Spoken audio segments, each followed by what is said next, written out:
a modern podcast where Chris and Mike talk about TV, movies, superheroes, and everything in between. It's time for Superhero Slate. Hello, everyone, and welcome to Superhero Slate, the show where we run down the latest superhero entertainment news. We love TV, movies, and superheroes, so let's talk it all out. My name is Chris Dillard. And my name's Mike Royer. And on today's show, we talk about that Deadpool production, Batgirl's big bust, Daredevil's constant tease, a superhero civil war, and much more. Batgirl's big bust. Yeah, it's not as dirty as it sounds, so don't get excited, folks. We put that explicit tag up just in case we accidentally let something slip. Oh, God. Let's make sure that doesn't happen. Oh, no. Like, we don't want that. Yeah, so we got kind of a little bit of a lighter week this week. We did. I tell you what, like, running my Comic UI website on a slow week is the worst.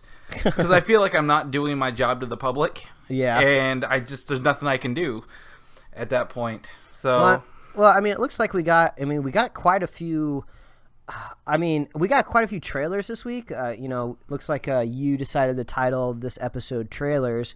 I mean, nothing huge. I mean, these trailers aren't like groundbreaking, but it's definitely something we can talk about. Something interesting in each one for sure. Yeah, I think the reason I chose this is due to the sheer number of trailers, and I don't expect, or I do expect in the future to have a sequel to this episode called Trailers 2. And so on and so forth as, we get more and more trailers. 2016 is going to be a year of movie trailers. Oh, my God. Yeah, I mean, like, next year is huge. It's a good thing that we started this in 2015. We can work out all the kinks, get all the gears moving, because when it gets to 2016, it's going to get crazy. Yeah, and we will maybe have an idea of that we sound like we know what we're talking about by then. Oh, I mean, I hope people out there think that we know what we're talking about. Yeah, at least we fooled them. Yeah. No, okay. So, well, let's just kick right off into the news. If we got some time at the end, we can talk it all out. But first things first, this is something we've talked about a little bit. There's some Deadpool casting information. Yes. Okay, Yeah, and it's not even news. It's more of an update on what we've already covered. Mm-hmm. But there's two things. First off, TJ Miller. Mm-hmm. You said you knew him from something?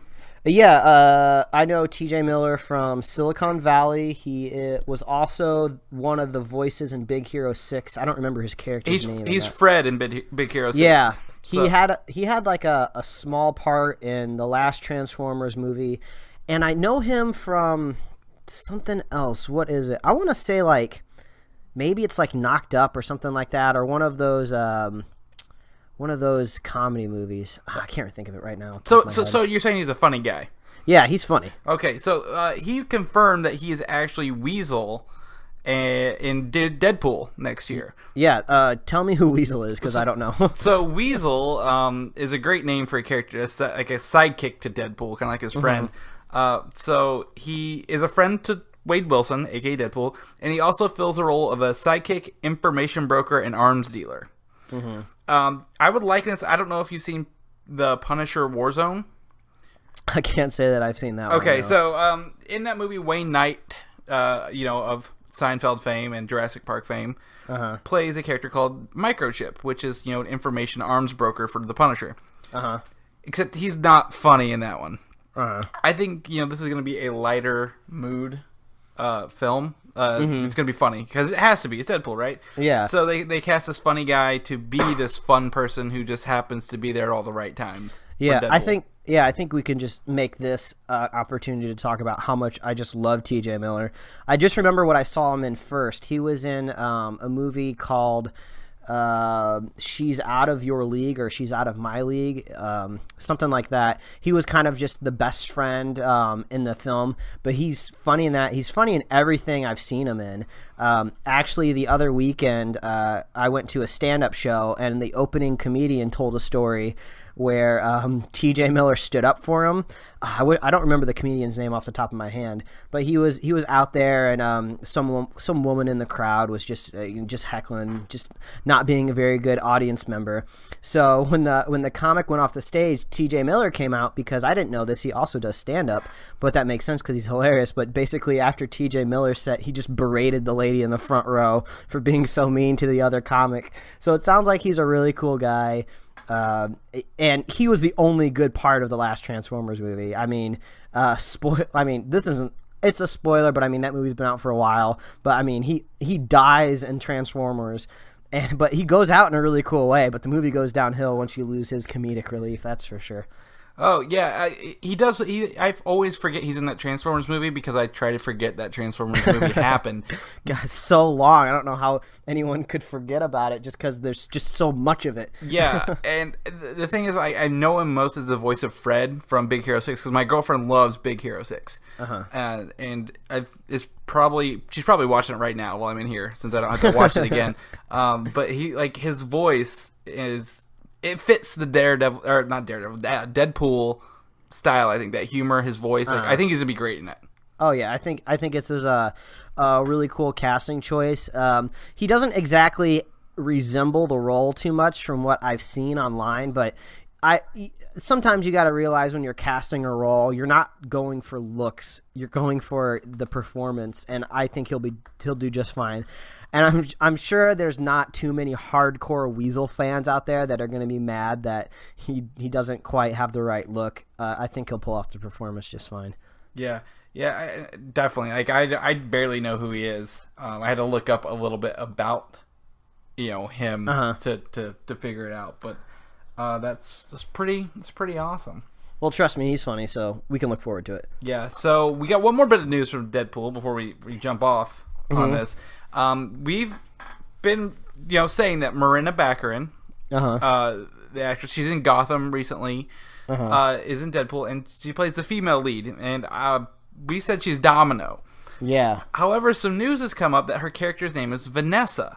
And that's from a picture from her of her chair on the set, and it says Vanessa. And we've kind of been getting some information about this character's first appearance is New Mutants 98, which would lead us to believe that this character's name is actually Vanessa Carlyle, who is known as Copycat. But here's the funny part about this character, Vanessa. When she first appeared in New Mutants 98 back in 91, she was pretending to be Domino. So I think we're getting people see the name Vanessa. It doesn't say Carlisle, it says Vanessa. I think maybe they might be taking a Liberty name change with this and saying that Vanessa is our Domino, not Copycat, because that's just what they filmmakers do, right? Yeah. They don't have to follow the comics. But I want to get your thoughts on this. Well, I mean, just speaking of what we just talked about, resembling the role, I think she resembles the character of Domino very well. But as I've just stated, that's not necessarily what you need to play the character. Copycat seems to be a character that has similar powers to Mystique. It sounds like, to change your appearance. In some of the photos I looked up, it looks like the character's blonde. So I don't know if she's going to be changing her hair color or what the deal is, or maybe this is just kind of just like a sneaky way to conceal who her character is. Maybe she truly is Copycat, but for 3/4 of the movie she's pretending to be Domino. So that would be kind of cool to see it go different ways. I'm just really interested in getting into this Deadpool universe because I'm a Deadpool fan, but I'm not a huge reading fanatic when it comes to his library. I've read a few offshoots of some of the stuff Deadpool's been in, and I've seen I think Netflix has a little movie. I think it's like Wolverine versus Hulk. Yeah, he is in Hulk versus Wolverine. Yeah, and that was really cool to see him come to the animated screen. So Deadpool's always really cool. He's really funny. I want to hear more about the cast of characters that follow Deadpool around, because this is going to be like a really campy movie. It's going to be really fun. It's going to be really over the top. It's not going to take itself seriously. So it'll be cool to see these characters brought into that world. Someone somewhere someone's got to play the straight guy, what they call it. Someone that is going to be the normal person while everyone else is being weird. So it'll be cool to see who's cast as the straight man in this film too. Yeah, it's gonna be interesting because I don't know if Fox is gonna try to tie this into a larger X-Men universe. Is it gonna be like a niche film to feed all the fans who want to see this character Deadpool come to this big screen? Yeah, well, I mean, that's like a whole nother conversation because as far as we know, this Deadpool is taking place in present time, and we still have these movies that are supposed to be taking place in the 80s now, and it's just like, oh, where is this all gonna land? So that'll be like a whole nother conversation for another time once we get some more info on this timeline. Yeah, definitely. I think we should all just be thankful we're getting a Deadpool movie. And it's not, we're not in the early 2000s where a Deadpool movie means we're getting a Ben Affleck Daredevil. We're in 2016 where it's competing with, movies such as Batman vs. Superman, Captain America's Civil War, X-Men Apocalypse. Those are like the three, probably the biggest storylines ever in comics. Yeah, I mean, and how lucky are we that we're finally getting superhero movies almost year round, like not just the summer anymore. We're gonna be getting Deadpool early in the year, and then Batman Superman is the end of March, and then we move into the summer season. We'll have tons of movies there, and then usually we get a Marvel movie or a Thor movie or something towards the winter. So it's so cool knowing every chunk of the year we get our superhero movie. Yeah, it really is, and with not only are that, we're getting television shows to fill all those other voids too. Oh yeah, I mean, it would be kind of cool to see a chart if there is any time during the year where you couldn't go out and see or watch something superhero related that's new. Yeah, most people suffer from seasonal affective disorder, and I kind of do too, but it's just when we don't have comic book superhero things to consume. Yeah, you can thank Hollywood for helping you out there. I know. So we're gonna switch gears a little bit on this next thing. I think that's enough about Deadpool because Deadpool a little bit goes a long way with me on him. So we're gonna switch gears. We're gonna talk about DC Comics. Yes, DC Comics are something I don't read out of pure choice because I just don't find them interesting or up my alley. Yeah, well, I think a lot of times it just comes down to there's only so much time in the day and the week. Too. It's so much money. You can't buy them all. Honestly. Yeah, this is kind of like the age-old console, like Xbox versus PlayStation. It's just like, well, no one has the money to go out and just buy two of them and buy all the games for both of them. Sometimes you just got to pick one side and just be happy that you got something to read. Yeah, definitely. So DC this week had a big controversy regarding the cover to one of their Batgirl issues. Yes, and I'm looking for you to give me some info because I've heard little tidbits about this. I haven't really formed an opinion yet, so let's hear what you got. So first off, Batgirl is a character surrounded by controversy, as you might have known last year. I think it was last year or 2 years ago that Batgirl was going to get married because she's a lesbian, and DC was like, no, we don't want her to be happy. Like Batman, like the female version of Batman, right? So they kind of quashed that, and that caused the creative team to actually leave Batgirl, the artist and the writer. They were like, oh yeah, they were kind of upset. So come around, Batgirl's the center of this controversy again. There's a cover, and I've included a link to the article about this, where the Joker is standing in the shadows, and he's drawing a Joker smile on Batgirl's face. Yeah. Just looking at it, there's nothing provocative. There's nothing outlandish. It's not, that Spider Woman cover where, her body looks really weird. But, if you look at it right now, it looks normal, right? Yeah. And this is this is a variant cover too. Mind you, this isn't the standard issue cover. So for Batgirl 41, it's a month of Joker covers, I think is what it is in that month, and they did this and. Apparently, people are up in arms. Yeah, and that's what I've heard. I've heard people have a problem with this. And honestly, when I first saw the cover, I didn't think anything of it. When I came across the picture, I probably just thought maybe someone was sharing the cover because they thought it looked cool. And then I heard there's a controversy behind it. And what is the other side saying? Why don't they like it? What do they think is happening, or what do they think this cover conveys? So Alan Moore is a comic book writer, and we've all heard his work. He wrote something in 1988 called The Killing Joke. Yes, I have read that. Okay, and essentially in that, the Joker is torturing and making life hell for all of Batman's closest friends / family. And in that one, Barbara Gordon / Batgirl was shot and paralyzed by the Joker. Oh yeah, and that whole scene is fairly sadistic too. I remember reading it, and it elevates the Joker to something pretty scary. I mean, not just like a cartoon. Yeah, and here's where and this is where it's going to boil down to. It has been commonly interpreted, though not definitively established within the story, that the character was also sexually assaulted. It does not say it. It does not show it. People have sometimes alluded to it. But there's nothing there that says it ever happened. And when this cover shows up, they, receive criticism for thinking that this is referencing, back when she was quote unquote sexually assaulted by the Joker in The Killing Joke. I mean, when I read that scene, I definitely did not get sexual assault out of it from any direction. I mean, I think we can all agree sexual assault is not a good thing. Definitely not a good thing. Yeah, we are not saying anything like that. But they're totally Streisanding effect this cover, which if you're not familiar with it, Barbra Streisand a while ago wanted pictures of her house removed from the internet, and that basically made the reverse effect happen, and suddenly the pictures were absolutely everywhere.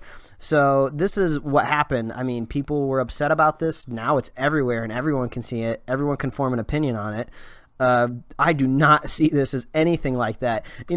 I think one thing that's kind of cool when you think about superheroes, whether they're male or female, you don't really think of them as a gender. You just kind of think of them as a hero. So when I see, the Joker, doing something like this to Batgirl, I don't think of it as him doing it to a woman. I just think of him doing it to a hero. I could easily imagine like Robin being there, or like Batman or something like that. So I don't really look at it that way. I just see it as like the Joker is getting the best of a hero, just like he always does, and like the whole, red lipstick around the face, he does that to literally everyone, man, woman, child. It's a calling card. It's not a single incident referencing another incident. Yeah, so I don't understand this controversy. Yeah, I'm going to agree with you, and I'm going to throw out 2 points at you. First off, The Killing Joke is a standalone one-shot. It's not part of the Batman series, right? Yes, that's true. At the end, it's alluded that Batman snaps and kills the Joker. Okay, well, we know the Joker's not dead. So this doesn't really happen within the continuity / universe that Batman and Batgirl and the Joker currently exist in. So, and if you don't even go as far as the New 52 rebooted that, well, you can, but, The Killing Joke never really happened. It's just I don't know, it's like if someone wrote fan fiction, I suppose, and they published it. It's like another story that didn't really happen. So, yeah, she was shot, killed, or shot, not paralyzed, not killed, but it never really happened because you can tell she's not paralyzed, right? Yeah. Secondly, there are much worse things, like the Joker killed Jason Todd, the second Robin, I think, or third Robin. There's so many Robins. That would probably be something to talk about if, like it was him doing that to Jason Todd, right? But it's not. It's doing it to Batgirl, who was, just shot, never killed by the Joker. So it's way taken way out of proportion. I think people are putting their own associations with that book onto this image, but there might be literally dozens of upset people rather than millions. It's what they call the vocal minority that are blowing it out of proportion. I'm just imagining just the poor illustrator who put lots of work into this variant cover, which wasn't even going to be widely circulated as much as the main cover, and like he put a lot of good work into it. It gives off this really creepy vibe that Joker's an evil guy, and then people are exploding about it. But I think it's safe to say that the majority of the comic universe is on his side, and I think it'll all blow over eventually. Just like that, like you mentioned that Spider-Woman cover where she's like in a skin-tight suit. Well, here's what I want to, before we end on this. DC pulled it because the artist actually asked for it to be pulled. Yeah, he probably just did that out of his best interest because he probably was tired of getting tweets. Yeah, the Lord knows when Twitter blows up, that's the end of it. But the artist, Raphael Albuquerque, did ask DC to pull the variant, so it's not like, I mean, I'm sure he was upset that, it caused a stir, but, I mean, it's not like he's out also, defending it as well. Like, he's being very politically correct, but at the same time, I think he's taking it very well. Yeah, but I mean, it's probably the best thing he can do. I mean, he's probably drawn hundreds of covers, thousands of pages. This is just another thing in his back pocket. So he's just going to move along and keep his career going. That's the best thing to do, is just not to dwell on it. Yeah, and also, if you guys have any thoughts on this issue, let us know. Yeah, right into us. Yeah, I just want to hear concise arguments. Nothing crazy. Don't turn that caps lock key on, please. Yeah, don't yell at us. I mean, we're just talking from our experience, and having both of us read The Killing Joke and seen the cover, like you got our opinions. So just let us know what you think. Yeah, I mean, there's way more sadistic covers out there of a lot more brutal things. So yeah. Write to us, superheroslate@gmail.com. Yep. So let's switch gears, talk something a little happier, a little lighter. Agents of S.H.I.E.L.D. again this week. This is not a review. We don't want to get into the I guess the lull of giving reviews, but I want to talk about villains in this episode. There were a motley crew of villains in this episode of superpowered people, and they all came from the mythical Index. Yes. What is the Index, Mike? So the Index is basically this database that S.H.I.E.L.D. has of just people that they need to keep track of. They may or may not have superpowers, but they're dangerous. And when someone gains powers, they need to be added to the Index, which is kind of a plot point in this specific episode. Yeah, and the Index is something S.H.I.E.L.D. alluded to in season 1. They kept saying, well, there is a very short list of people with actual superpowers, right? And apparently that short list is growing because we saw four of them on the episode this past week. Well, I guess we should use the superpowered lightly. This isn't a spoiler, but there's a character that has permanently grafted like razor blades to her fingernails, which is just like the worst super villain you could ever think of. Like I couldn't not laugh at her when I just saw like the cosmetics done to her fingers. It was just ridiculous, and I think it was kind of meant to be a little funny.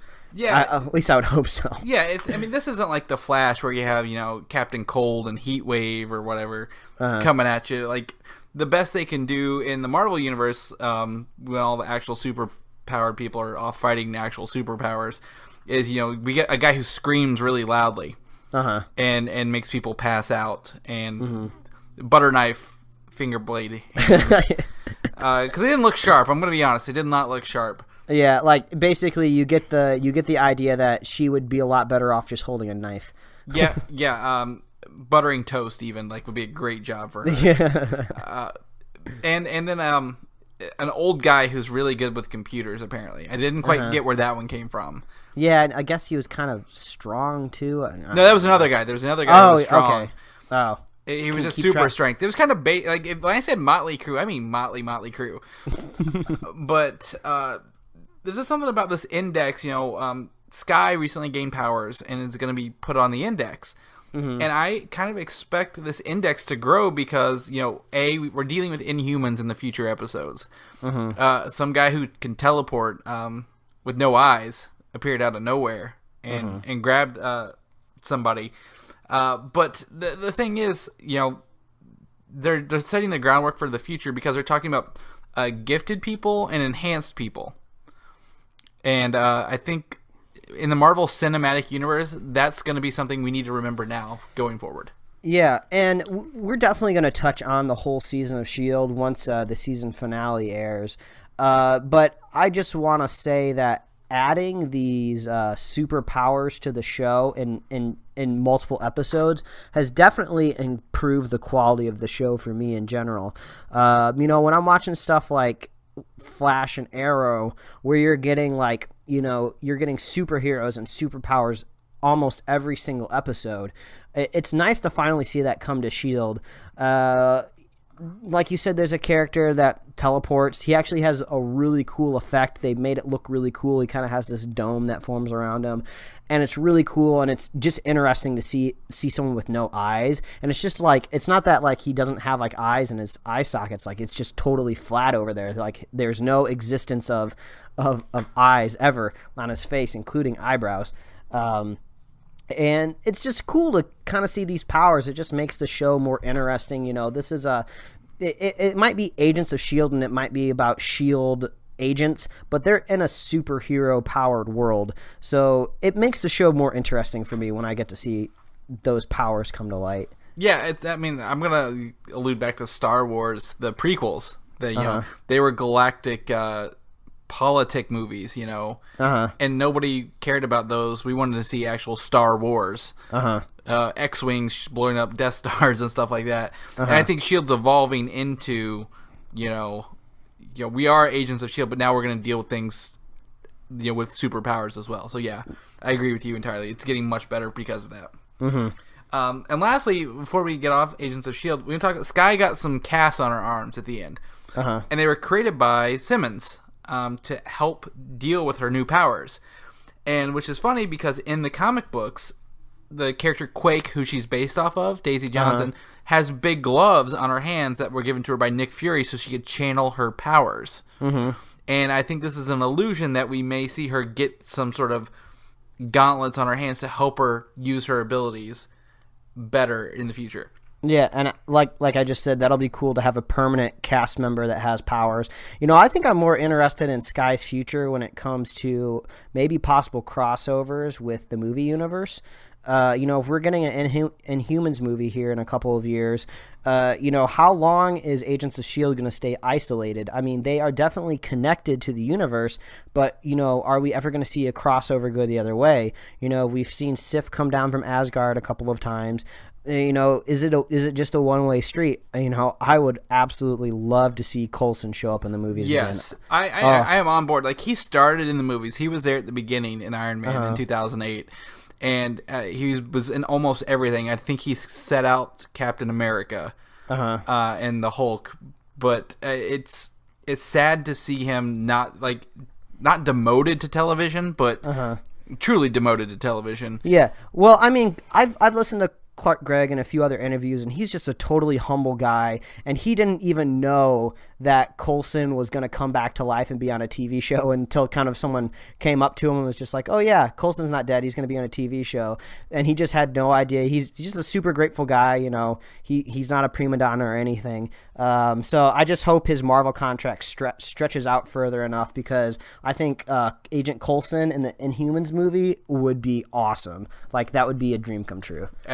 Agreed. So go Coulson. Marvel, listen to us. Yeah. Announce that next week so we can talk about it. Yeah, no kidding. Speaking of Marvel announcements, they released another teaser of Daredevil.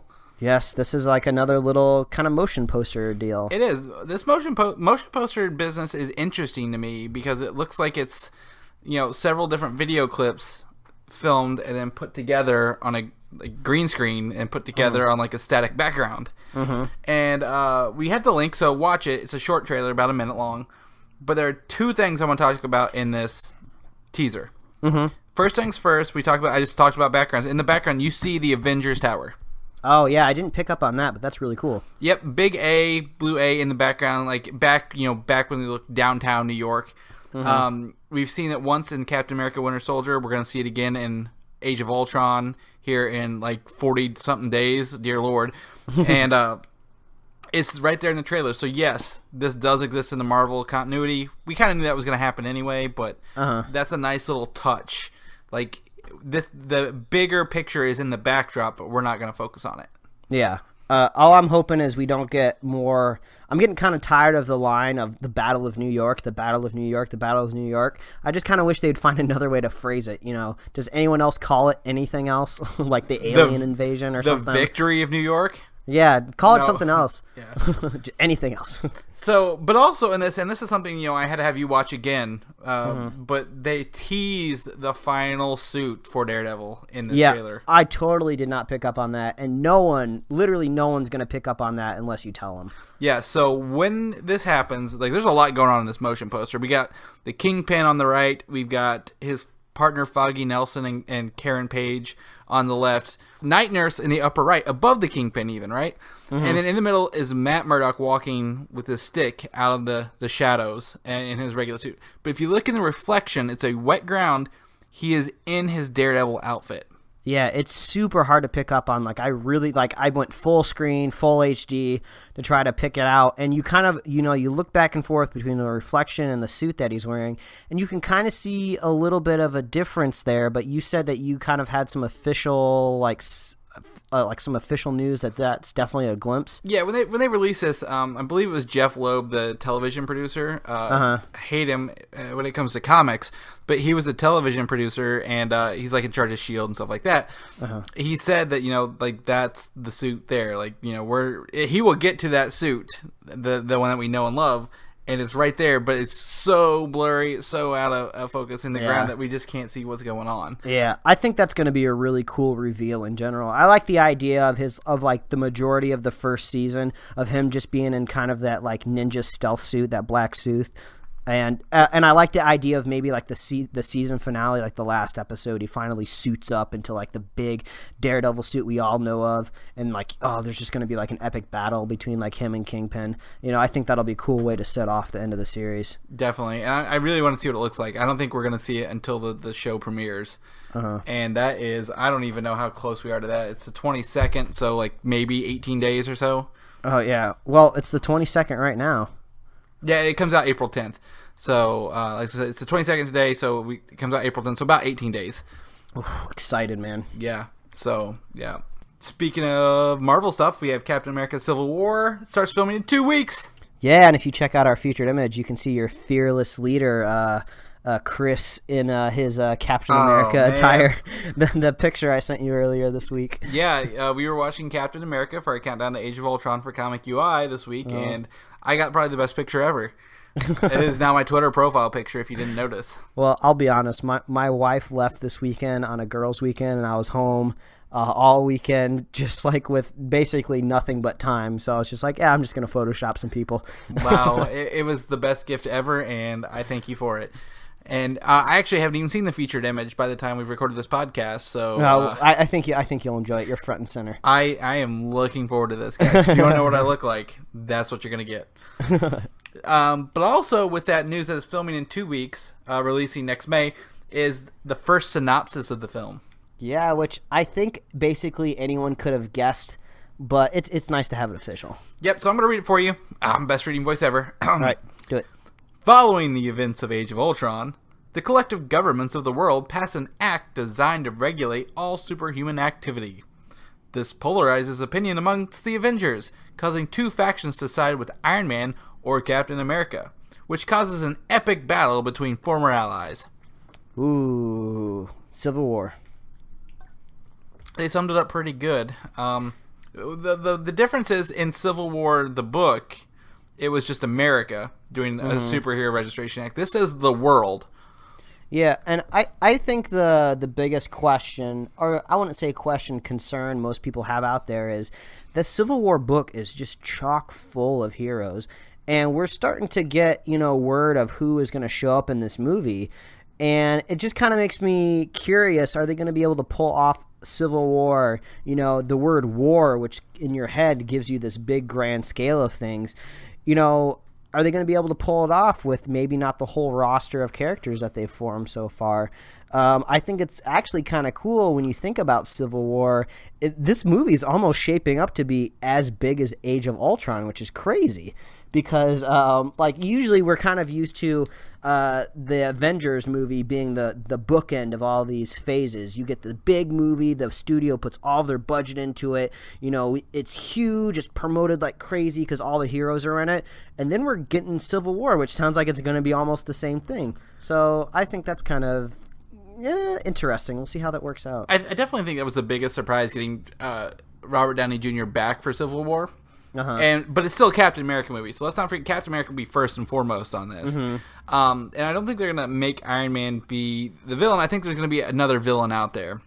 Well, something a little bigger. Yeah, Baron Zemo, wasn't it? Yeah, that's definitely what we're pulling for is Baron Zemo.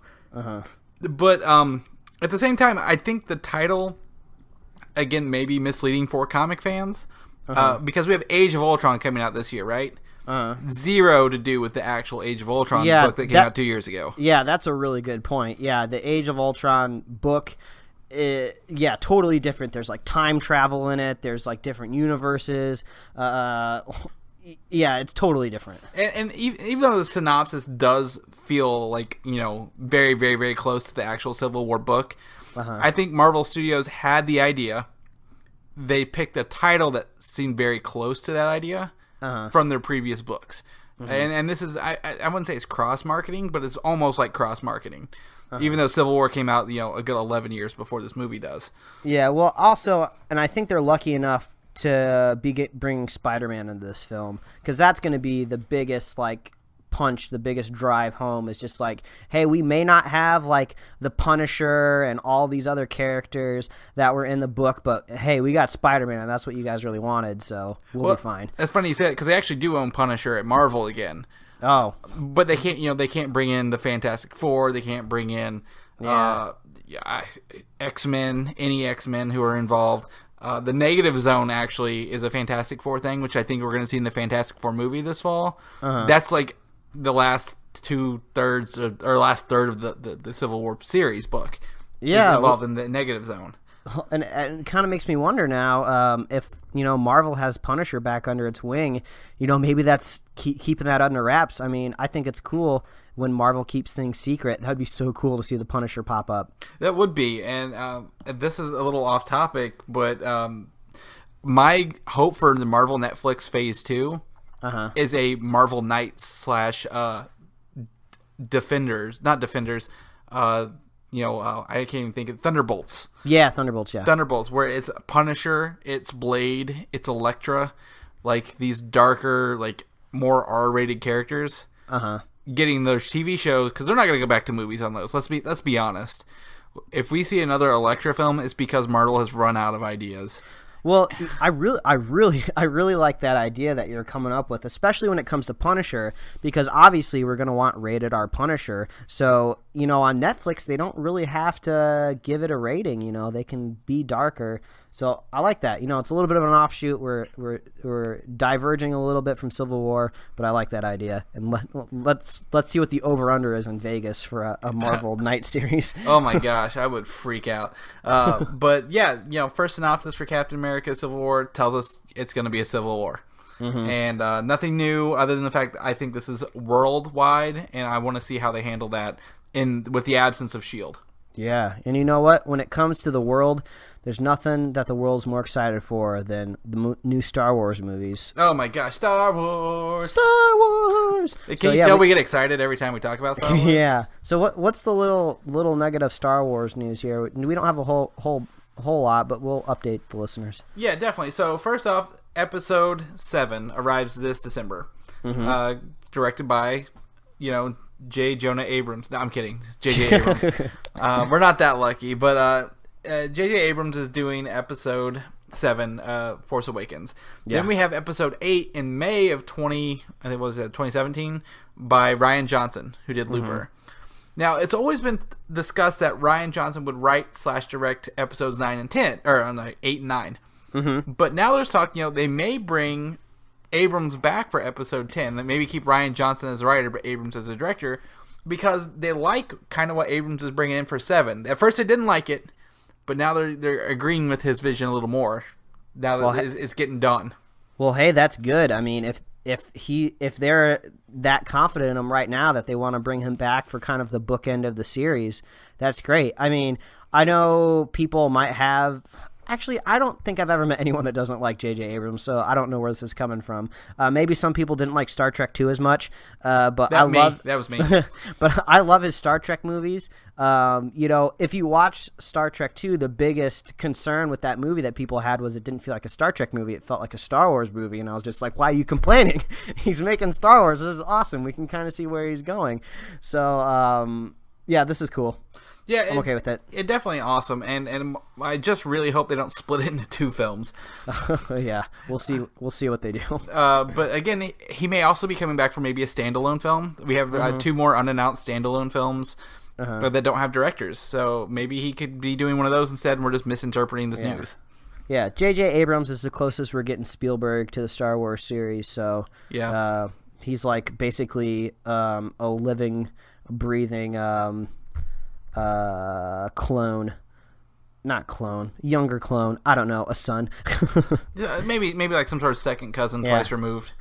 Yeah. Either way, Abrams gets a lot of inspiration from Spielberg, and I think everyone's okay with that. Yeah.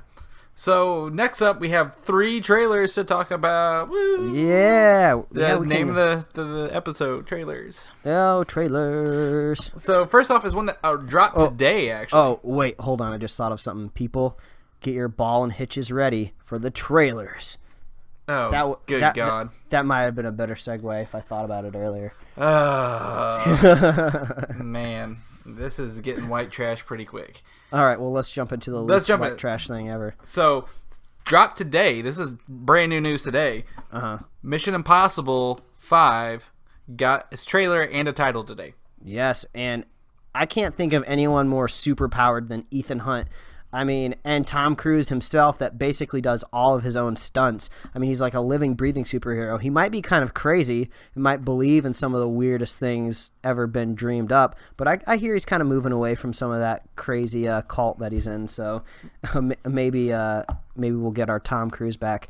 But maybe. Yeah, so, this trailer was crazy. It looked hype. Yeah, it's definitely, so it's called Rogue Nation. Mission Impossible 5 is Mission Impossible Rogue Nation. And I'm going to be honest, it reminds me a lot of Mission Impossible 2. Tom Cruise has his longer hair back. It's not fully long, but it's longer than it was in the last one. And there's motorcycles. Lots of motorcycles. Just the motorcycles got you to compare it to the second one? It's the exact feel I got was that. And, we got to see Alec Baldwin, as you pointed out, Simon Pegg, Jeremy Renner, Hawkeye, coming back for this. Now, a lot of these people were in the last Mission Impossible movie, which was done by Brad Bird, actually, funnily enough. And I'm excited to see this. I like Mission Impossible movies. They're not bad. They're kind of, I don't know, I don't know how I'd put it, like what I would describe them as. They're not quite Jason Bourne, but they're not, quite just regular action movies like Schwarzenegger films. Yeah, it's just kind of like, it's kind of just like a high octane spy movie is kind of a way I would kind of think of it. It's American James Bond. Yeah, that's a good way to put it. It's an American James Bond movie. Yeah, and I think when you think of Mission Impossible, you obviously think of Tom Cruise. He has been doing a really good job lately. He just embodies roles really, really well. I don't know if he's just picking decent scripts that he knows are going to be entertaining, or maybe he just can pick any script and make it good. But Edge of Tomorrow was great. Oblivion was an interesting sci-fi movie. Maybe a lot of people didn't go out and see it, but I thought it was pretty entertaining. All the Mission Impossible movies he's done have all been entertaining. None of these are going to win critical acclaim with too many people. And someone's always going to have problems with them, but I think they're just a super fun movie. They're not dumb. They're clever. They're very clever, and that's what I like about them. Yeah, the Fast and the Furious movies are kind of dumb. They're fun. I'll watch them. I'm not calling them bad at all, but they're just a different type of movie. This is just like a fun movie that the thought is put into it. I love spy movies. I love the little gadgets that they use. I love that they have to sneak around, and the stakes are always so much higher. So yeah, this trailer got me excited. I'll definitely be watching it. Yeah, and it's something, too, they don't milk the Mission Impossible franchise. The last one was 2011, so it's been 4 years, so it's not like, Fast and Furious, we got to release one every year, or they'll forget about cars. I like it. I'm ready to see Ethan Hunt come back and see where they take it next. Yeah, I think I think anyone that goes see this movie is gonna have a good time. Yeah. So fun note, in Mission Impossible 4, his wife was played by Michelle Monaghan, who makes an appearance in our next trailer for Pixels. Oh, I see how you tied that in there. Yeah, I actually knew that, so that was great to have off the top of my head. So Pixels is something that's kind of interesting. Yeah, we talked about it last week because they got that little bit of a teaser trailer. It's like we said, it's that episode from Futurama where aliens invade the planet with basically the strategy of old arcade games. We finally got to see a glimpse at it. I think what most people will take away from this is that the special effects are pretty cool. It's kind of see how they bring in these 8-bit characters into the real world. You know, there's some pretty cool scenes of like Pac-Man chowing down on a fire truck, and there's just really cool stuff added to it. I'd be interested to see what you think about it. So, first things first, this looks like one of the possibly only Adam Sandler films I want to see in the past, like, decade and a half. Yeah. He's the main lead. But it's also got Kevin James in it, which I didn't know about. Yeah, I was kind of So, I don't know if surprised this is Grown Ups 3 or not, and we're all being lied to. But it's got Donkey Kong, it's got Pac-Man, it's got Centipede, it's got Space Invaders, and they didn't just take them and try to add 2D sprites to the world. They're built out of little blocks that shift and rotate and glow in awesome ways. So visually awesome looking. Yeah, I recommend this little YouTube video out there. It's made by this guy, Freddie W. If you're not familiar with him, he's like this YouTube filmmaker. He's really popular on YouTube. He actually did a short film pretty similar to this. This is actually based off that short. This movie was based off that short film.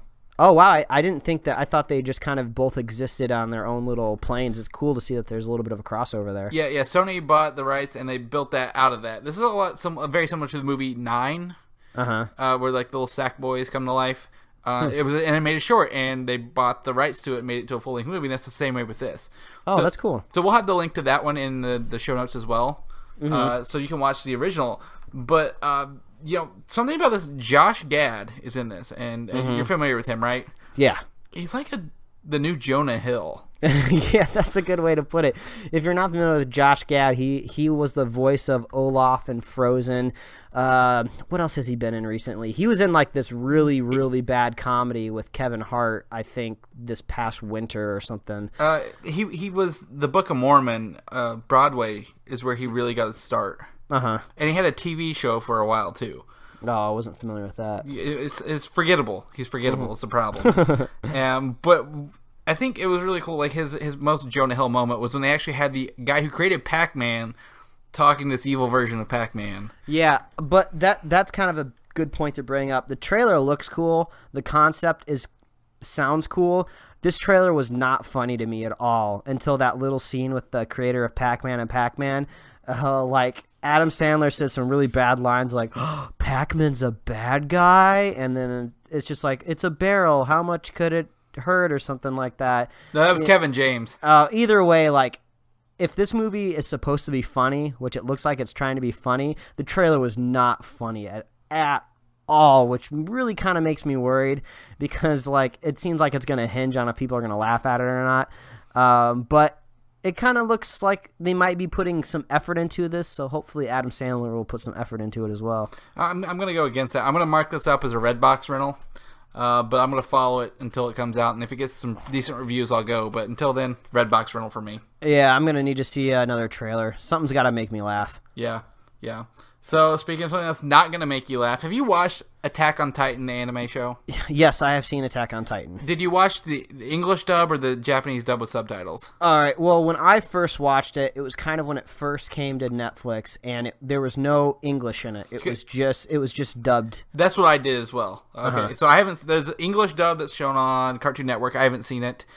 I kind of wish I had.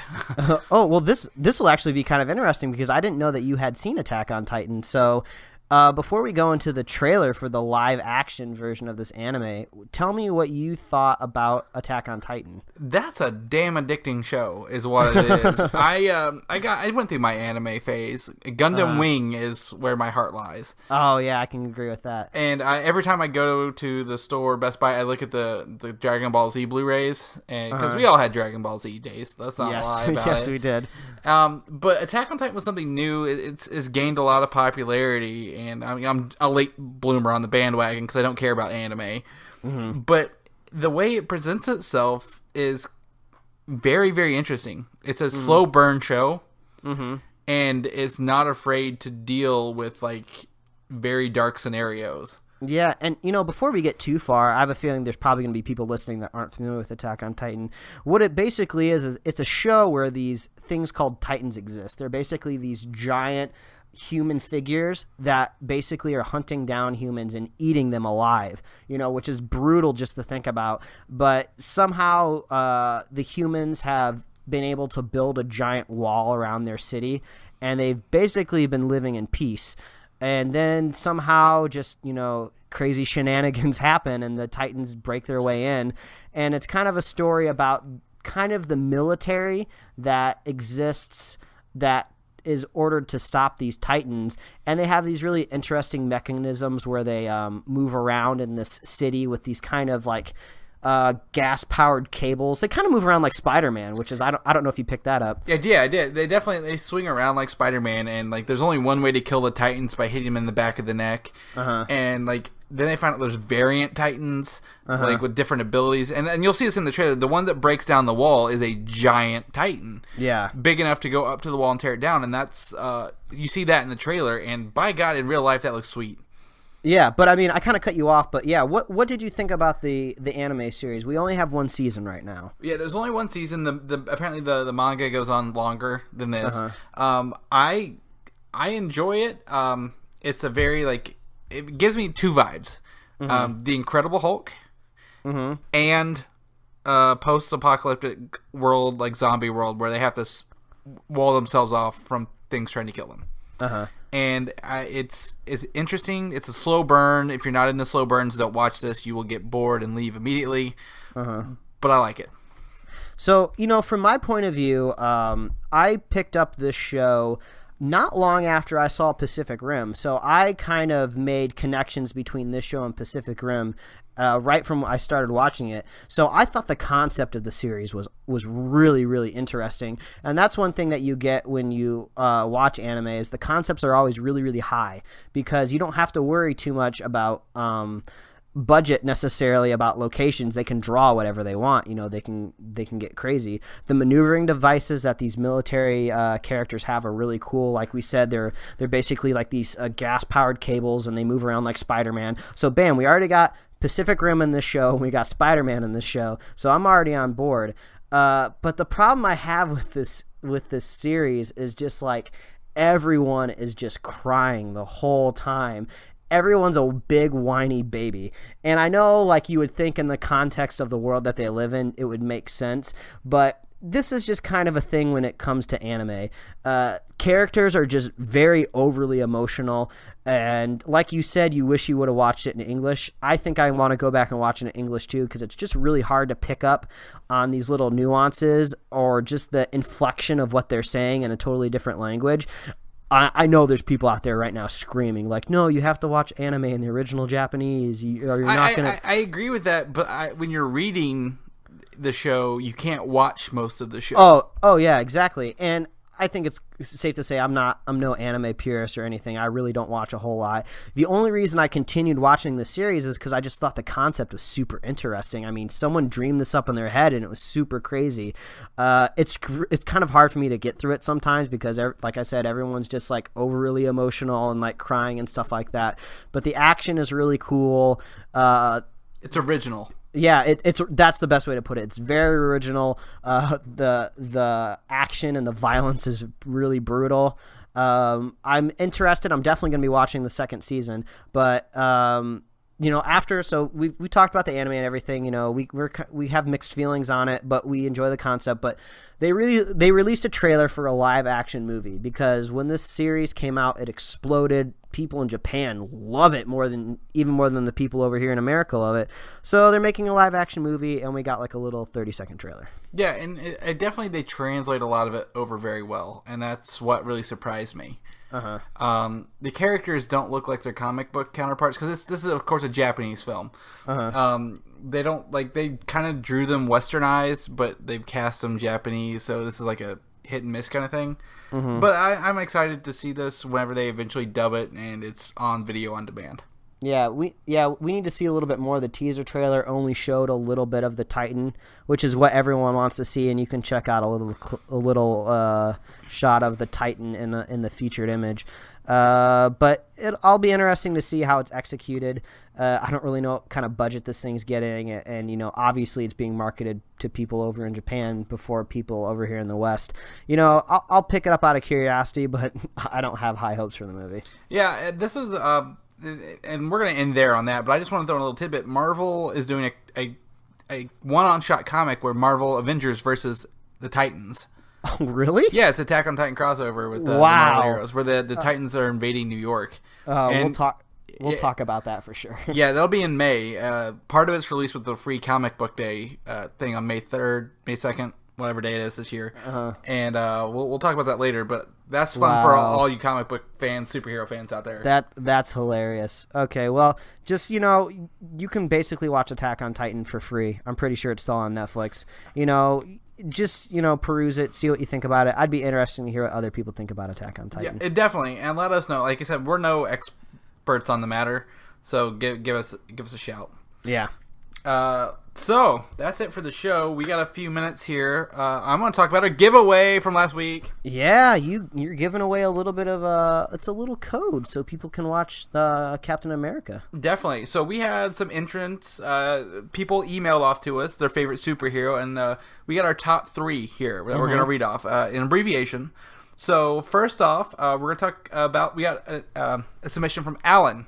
Alan's one of our listeners. He gave us some tips on Gotham a few weeks ago. And Alan talked about his first favorite superhero is the Punisher. That's a very unique character to choose from, actually, and I appreciate that. And he says it's, for the sake of reality, because, like, if we had a superhero right now, it would be Frank Castle. Yeah, that's true. You don't have to stretch too far the imagination to think a Punisher actually exists out there. Definitely, and so that's awesome. And the second, he threw out a Spider-Man because that helps him. That was his introduction to comic books, and everyone likes Spider-Man at some point in time. Oh, I love Spider-Man. That's always a good choice. Yeah, before I actually knew there were other superheroes, I would have said Spider-Man as well. I have a life-size black suit Spider-Man sitting right beside me every time I record this podcast, so he definitely does mean a lot to me. So next up we have Javier. Javi, I've met this guy once, actually, at your wedding. He talked about Spider-Man being his favorite, hands down. But most specifically, Miles Morales, the Ultimate Spider-Man. Oh, yeah. Miles is awesome. Miles, he's so hot right now. Miles is so hot right now.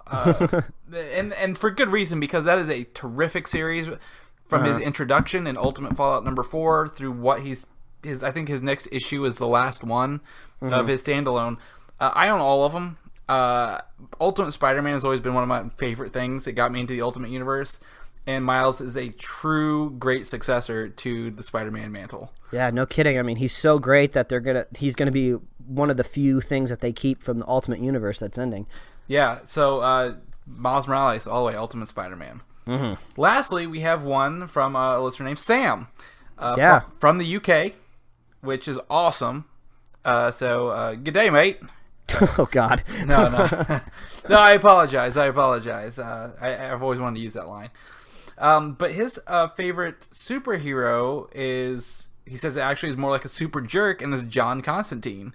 Oh, okay. And because he's one of the perfect anti-heroes, and he uses the series Hellblazer as a reference. And there's over 300 books in the Hellblazer series, so there's a lot to pick from there. Yeah, I just kind of liked how he called him a super jerk. I think anti-heroes might not do the most good for the world that they're in, but anti-heroes are always so much more fun to read. Yeah, they're needed. They're needed out there. You got to have those gray area people. And he also mentioned Doctor Strange, his other favorite, which is also one of my favorites right now, before the movie was announced. Yeah, you're on like a Doctor Strange kind of kick right now, too. Yeah, he's big in the Jonathan Hickman New Avengers series. He was even the focus of their annual, and it's fantastic. Doctor Strange is so trippy, it's really good. So those are our top 3 submissions for the contest. Yeah, and we don't have any spreadsheets out. We don't have any pros and cons lists. You know, we're just kind of feeling it out, what we think is cool, maybe who might really want to watch Captain America the Winter Soldier the most right now. Yeah, so definitely we want to congratulate drumroll Sam from the UK on winning this week. Supporting us on the other side of the pond. That's right. So I resonate with John Constantine and Doctor Strange, and that's really what I'm going for here. And thanks to everybody else. No one was wrong. Yeah. I just want to put that there. No one was wrong. That was awesome. Yeah, I think you could have even said Howard the Duck, and you're not even going to be wrong. Oh my god! And because you've seen the Howard the Duck movie, and I'd be like, you're right. You're so right. So congratulations, Sam. We'll be sending you your digital code for Captain America: The Winter Soldier. Yeah, hopefully it works over there. Let's hope there's not some sort of region lock on it, some booty like that. Yeah, I think it'll be fine. But if you have issues, you let us know, Sam. We'll be emailing you directly. Yeah. So since this was so successful, we're going to give another giveaway away. Yeah, what you got, man? Okay, so I picked up an extra copy of Darth Vader #1. Ooh, man. I heard that thing sold out like crazy. It did, and I actually have 2 copies now. So, but one of them comes with a digital code. Ooh, more codes. More codes, and if this one becomes so popular, if we get more submissions this time, I may even ship someone else the book. Ooh, that'd be cool. So I'm feeling lucky here. What I want to know this week, email us at superheroslate@gmail.com. Your favorite comic book / first comic book or most memorable comic book, whatever your comic book. When you think the word comic book, what comes to mind? What issue? What one? Send us that. Even if you want to, attach a picture to it. Yeah. We want to show it off. Send us that information to superheroslate@gmail.com, and we will pick another winner for our Darth Vader #1 digital code. Yeah. So we're talking about single issues, right? Not just like, the comic book Spider-Man. Yeah, that'd be. I'm looking for single issues, yes. But okay, if you have maybe a series, like I would accept Civil War or the Killing Joke. Like I don't need to know the Killing Joke #3 or what. I don't even know if I had 3 issues. I think it was just like one graphic novel. But you get what I'm saying. Like we don't want the Amazing Spider-Man. That's 600 comics. We don't want that, sir. Yeah. Get that out. But that Darth Vader #1 digital code, if we have a lot of really, really good submissions, which I'm hoping we do again, I might even send out the book to some lucky winner. Did you read the book? How was it? Was it good? It's very awesome. It's very awesome. Cool. I have Star Wars. I actually have not digital. I have actual physical subscriptions to Star Wars and Darth Vader now because the first issues were so fantastic. Wow, that's awesome. And they will not disappoint anyone who is a fan of the original trilogy because it takes place between 4 and 5. Oh, sweet. Yeah. So, let us know. Yeah, what an episode. Man, it seems like no matter how slow the week is, we can find a way to stretch it to this hour. We can always talk. Yeah, we can't shut us up. Not at all. You can try. You can pay us. We'll take donations. Yeah. Well, I mean, if people didn't want to stop hearing you talk, where could they find you? Well, you can find me in several places, Mike. That's a great question. If you want to follow me on Twitter, @Valdan, VALDAN, you can find me spouting some wisdom there. Every Friday night at 8 o'clock, I do the Countdown to Age of Ultron until, Age of Ultron. And I get one good tweet a week out of that. So if you want one good one, you have to sort through all the bad ones. I also write for Comic UI. So you go to comicui.com, find our news there, and I've been writing on Nerd Traffic occasionally. It's more I dabble there. Pet project. It really is. It's definitely a different. Like I'm in comic books, but I also want to write about other things that interest me. Yeah. So you can check it out there.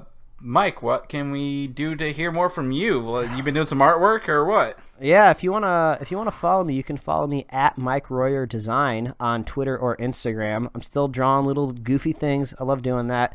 I should be putting some new comics up on picklecomics.com this week. I think at least 2. I might be able to get a 3rd one out this week, which will be huge. That's record. Yeah, but it's been pretty. It's been a good art drawing month for me for sure. So yeah, you can check out my work there. As always, please visit superheroslate.com. You can get the links for everything that you might possibly need for our show. The links to our iTunes account, to our YouTube account. You can get links to our RSS feed. You can contact us through a contact form there, or you can always reach us at superheroslate@gmail.com. I mean, we're just everywhere. And, of course, the show notes. You can get all the links to all this cool stuff that we talked about. And as always, if you like this episode, please feel free to go and review it on iTunes or share it with your friends. Yeah. We touched a little bit about reviewing on iTunes, and I didn't really know how awesome, or how much that affected a show until recently when we talk about Screen Junkies movie fights pretty frequently. And they changed RSS feeds and, starting news with rough.